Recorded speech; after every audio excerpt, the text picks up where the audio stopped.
भावालाच विनयभंगाच्या खोट्या गुन्ह्यात अडकवण्याचा कट फसला. सांगलीत 2 महिलांसह चौघांवर गुन्हा.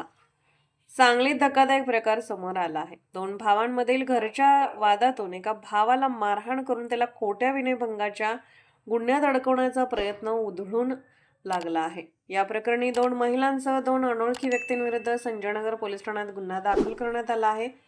संजयनगर पोलिसांनी दिलेल्या माहितीनुसार फिर्यादी जमीर अब्बास शेख आणि त्याचा भाऊ समीर शेख यांच्यात हडको कॉलनीतील घराच्या मालकीवरून काही दिवसांपासून वाद सुरू होता. या वादातून जमीर यांनी घर खाली करावे यासाठी त्यांना सातत्याने त्रास दिला जात असल्याचा आरोप करण्यात आला आहे. 21 जुलै रोजी दुपारी सुमारे 3च्या सुमारास जमीर शेख हे आपल्या मुलांना शाळेतून आणण्यासाठी दुचाकीवरून जात असताना कुपवाड फाट्याजवळ मोपेडवर असलेल्या 2 महिलांनी त्यांना अडवले.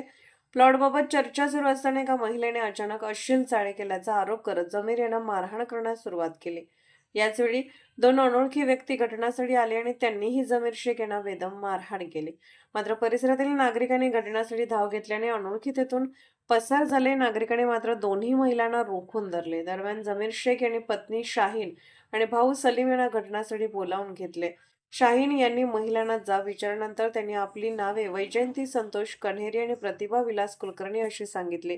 फिर्यादीनुसार जमीर यांचा भाऊ समीर याने या महिलांना जमीर यांचा फोटो मोबाईलवर पाठवून रस्त्यात अडवून मारहाण करण्यास तसेच त्यांच्याविरुद्ध विनयभंगाची खोटी तक्रार दाखल करण्यासाठी पाठवल्याची कबुली दिल्याचा दावा करण्यात आला आहे.